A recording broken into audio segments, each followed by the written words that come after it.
अभी हमने वीडियो में देखा क्या हिंदी से अंग्रेजी अनुवाद करने से पहले थोड़ी सी कुछ चीजें जो इंपॉर्टेंट चीजें थी उसका मैंने जुगाड़ बताया कि कहां पे V1 या कहां पे V5 लगेगा।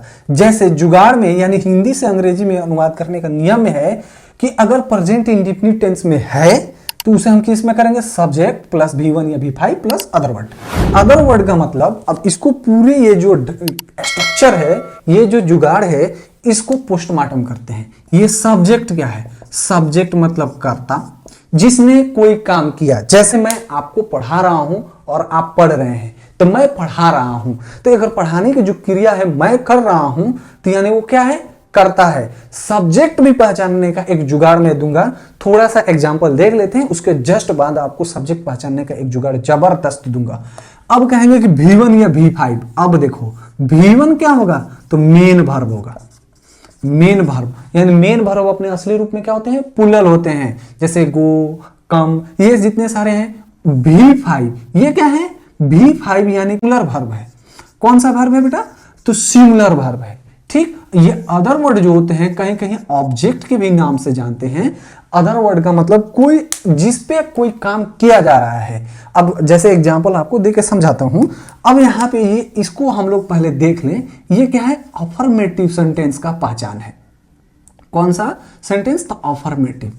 अब देखो अफर्मेटिव सेंटेंस तो ऐसे नहीं होता है, अगर समझा जाए तो होता है असर्टिव सेंटेंस, ठीक है, इंपरेटिव सेंटेंस, इस तरह के सेंटेंसेस होते हैं। तो अफर्मेटिव सेंटेंस जो होते हैं असर्टिव के अंदर में आते हैं, जिसमें कोई इंट वर्ड या नेगेटिव शब्द नहीं लगा हो, तो उसे हम लोग क्या बोलते हैं, अफर्मेटिव सेंटेंस। तो अफर्मेटिव सेंटेंस में क्या होता है, जो फुल स्टॉप लगा हो यानी पूर्ण विराम, जैसे, कैसे, तो जैसे। देखते हैं ट्रांसलेशन को, वह किताब पढ़ती है। ये सेंटेंस को देखते हैं, बहुत ध्यान से देखते हैं। क्या है सेंटेंस में, सबसे फर्स्ट तो ये पकड़ेंगे कि है, हूं, है लगा है, तो ये किस टेंस में है, तो प्रेजेंट टेंस में है। किस टेंस में है बेटा, तो प्रेजेंट टेंस में है। जिस हिंदी या उर्दू वाक्य के अंत में है, हूं, है लगा है तो उसे क्या बोलते हैं, प्रेजेंट टेंस। उसके बाद क्या नियम है, जिस हिंदी या उर्दू वाक्य के क्रिया के अंत में ता है, ती है, ते है लगा है, उसे हम प्रेजेंट इंडेफिनिट टेंस कहते हैं। प्रेजेंट इंडेफिनिट टेंस, या इसे सिंपल प्रेजेंट के नाम से भी जानते हैं। अब कहेंगे कि ये तो हमको पकड़ में आ गया कि प्रेजेंट टेंस में भी है और प्रेजेंट टेंस के प्रेजेंट इंडेफिनिट टेंस में भी है। ठीक, तो अब देखते हैं इसमें सब्जेक्ट क्या है। सब्जेक्ट कौन आदमी काम कर रहा है, तो वह पढ़ती है, तो वह आपका क्या हो गया, सब्जेक्ट। अब ध्यान से दीजिए, क्या वह आपका थर्ड पर्सन सिंगुलर नंबर है, टेबल से याद आ रही है, तो ये क्या है, थर्ड पर्सन सिंगुलर नंबर है। अभी इसको पोस्टमार्टम कर रहे हैं, पूरा लिखते चलेंगे सिंगुलर नंबर आपको समझने के लिए। ठीक है, जैसे जैसे हम आगे बढ़ते चले जाएंगे, यूज टू होते चले जाएंगे, तो ये सब नहीं लिखेंगे, बस बोल देंगे, आपको समझ में आ जाएगा। किताब ये आपका अदर वर्ड है यानी ऑब्जेक्ट, जिस पे हम फोकस कर रहे हैं, यानी वह वो फोकस कर रही है, पढ़ रही है, यानी कि वो पढ़ती है। क्या चीज पढ़ती है, तो किताब पढ़ती है, यानी पढ़ती है। ये पढ़ती क्या हो गया, वर्ब हो गया।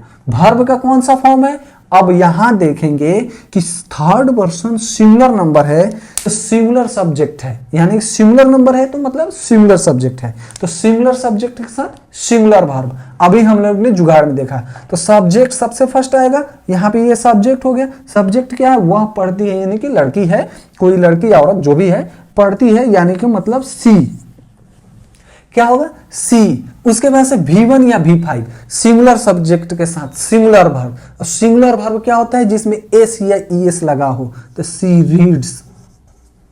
क्लियर, रीड आपका असली मेन वर्ब है, इसमें क्या किए हैं, एस या ईएस लगा के हम लोग क्या बोलते हैं, इसको रीड्स, यानी कि V5 बना दिए, तो रीड्स हो गया। सी रीड्स ए बुक। अब देखो होना चाहिए केवल एक, मान लो बुक, लेकिन बुक आपका काउंटेबल नाउन है तो उसके पहले एक आर्टिकल आएगा, और ये अफर्मेटिव सेंटेंस।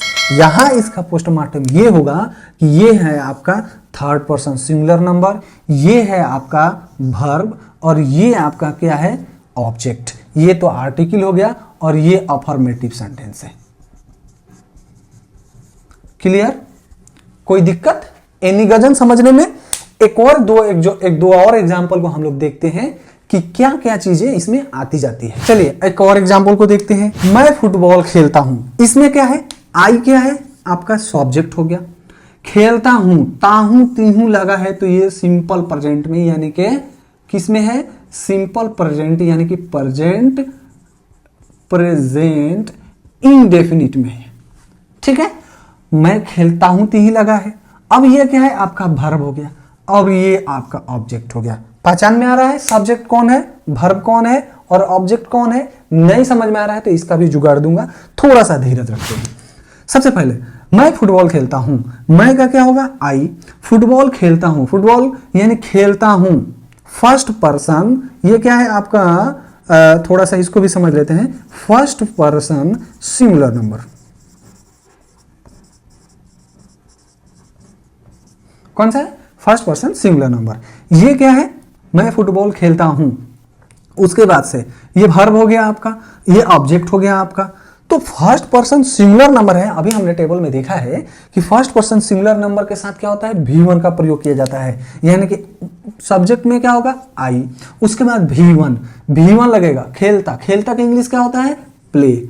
अब क्या इसमें एस लगेगा, नहीं, फर्स्ट पर्सन सिंगुलर नंबर होते हुए भी इसमें क्या लगेगा, V1 लगेगा। तो आई प्ले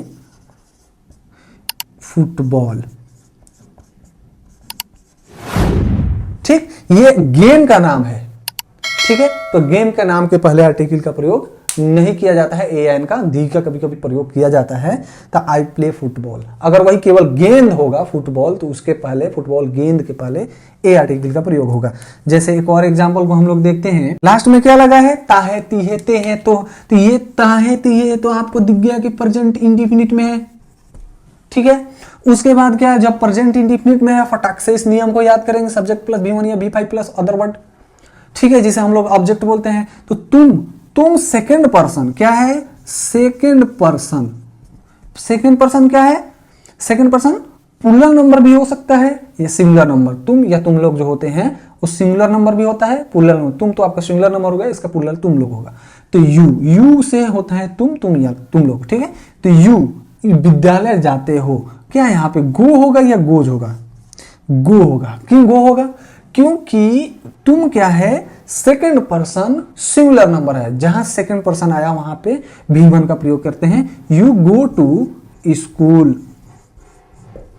तुम विद्यालय जाते हो। जैसे एक और हम लोग एग्जांपल देखते हैं। रीता क्रिकेट खेलती है, तो रीता,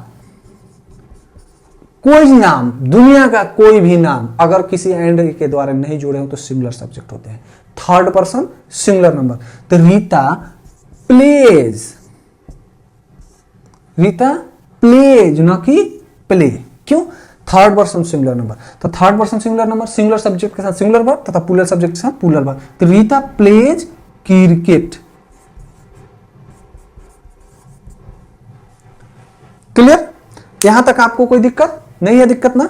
चलिए अब इसके आगे कुछ और एग्जाम्पल को देखते हैं, जिससे आपको क्लियरफाई हो जाएगा कि हमने जो चार्ट दिए थे वो क्या क्या है। अब हम लोग देखते हैं कुछ एग्जाम्पल जो बहुत टिपिकल है। सोहन और मोहन खाना खाते हैं। अब देखो, ध्यान से देखो, क्या है, singular number, third person singular number है।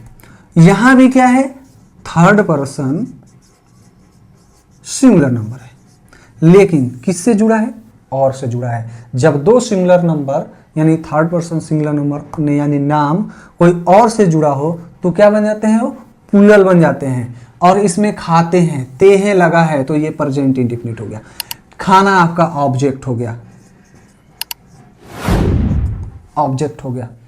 ठीक है, अब जैसे देखिए सोहन और मोहन, तो इसका अंग्रेजी अनुवाद क्या होगा, सोहन एंड मोहन।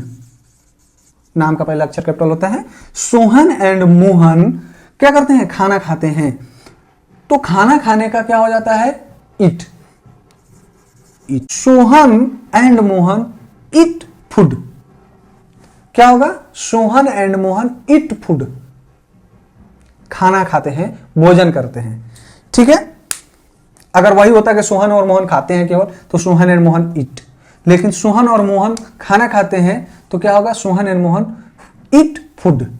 अब देखो फूड क्या है, आपका अनकाउंटेबल नाउन चीज है, इसलिए इसके पहले ए का प्रयोग नहीं किया गया है।